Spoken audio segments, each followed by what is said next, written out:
नमस्कार मित्रांनो, आज मी तुम्हाला सांगणार आहे एक अत्यंत मनस्पर्शी आणि प्राचीन शुक्रवारची गोष्ट, जीवकथेची कथा. कथा सुरू होते आटपाट नगरात. तिथे एक राजा होता, पण त्याला अपत्य नव्हतं. राणीने एका सुईणीला एक गुप्त काम दिलं. मला एक मुलगा हवा आहे, पण हे गुपित राहावं.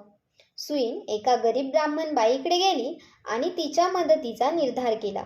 काही काळात ती ब्राह्मण बाई गरोदर राहिली आणि सुईण तिला सगळी मदत करू लागली. राणीने या सगळ्यावर विश्वास ठेवून एक गुप्त भुयाराची व्यवस्था केली, ज्यातून जन्मलेला मुलगा राजवाड्यात आणला गेला. ब्राह्मणबाईने जिवती मातेची श्रद्धेने पूजा केली आणि शुक्रवारचं व्रत सुरू केलं. जय जिवती आई माते, जिथं माझं बाळ असेल तिथं तो सुखरूप असो, असं म्हणून तिने तांदूळ उडवले. तिच्या व्रतामुळे आणि श्रद्धेमुळे एक अद्भुत चमत्कार घडला. काळ पुढे सरकला. तो मुलगा मोठा झाला, काशीला गयेला गेला. तिथं त्याने जिवती मातेचं व्रत केलं आणि एका मोठ्या संकटातून वाचला.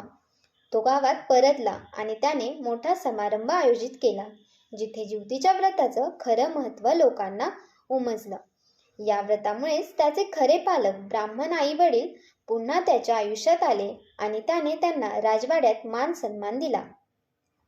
ही कथा आपल्याला शिकवते की श्रद्धा, संयम आणि जिवती मातेवरचा विश्वास संकटांवर मात करू शकतो. जशी जिवती माता प्रसन्न झाली, तशी ती आपल्यावरही कृपा करो.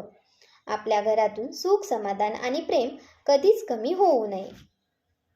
अशाच माहितीसाठी आमच्या चॅनलला लाईक करा, शेअर करा आणि सबस्क्राईब करायला विसरू नका. धन्यवाद.